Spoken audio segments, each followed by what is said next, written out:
Congratulations.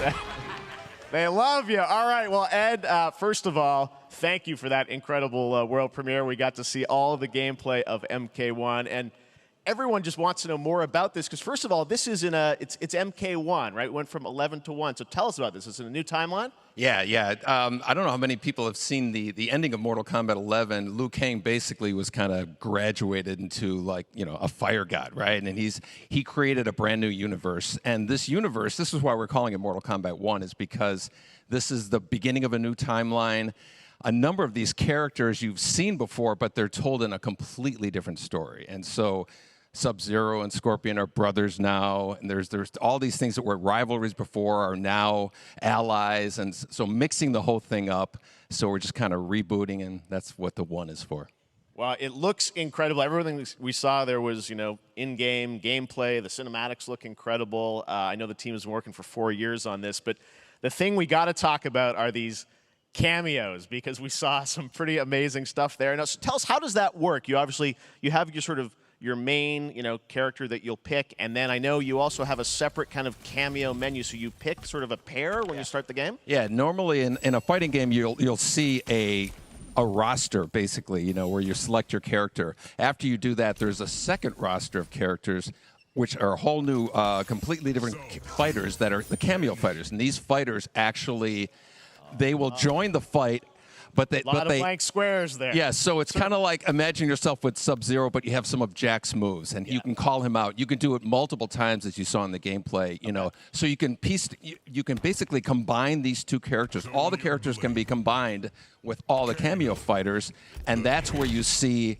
That's where the player's kind of imagination comes in, and they can actually customize it for what they like seeing, you know, the best team-ups. Well, so how does that work? So you're in gameplay, you have your main, you have your cameo. How do you summon them? Is it time-based? Like, how often do they come in? It's not a tag team thing, right? Yeah, exactly. And you're basically summoning them. It's just one button push is basically summoning, but they have a variety. So you can go, you know, push that button with towards, and it'll do a different move. Push it with down, it'll do a different move. Okay. And so the combination... Oh, I see. So you can bring them in a combo almost. Exactly, exactly. And you see there's like a meter up on top, which is basic. That'll limit it, so you can't obviously fire them indefinitely, but you can call them pretty much whenever you want, and they have, you know, like in the middle of a combo, they'll have a lot of you know, basically a whole arsenal of their moves. So Sonya, you'll come out there. Sometimes you'll see them appear twice in there.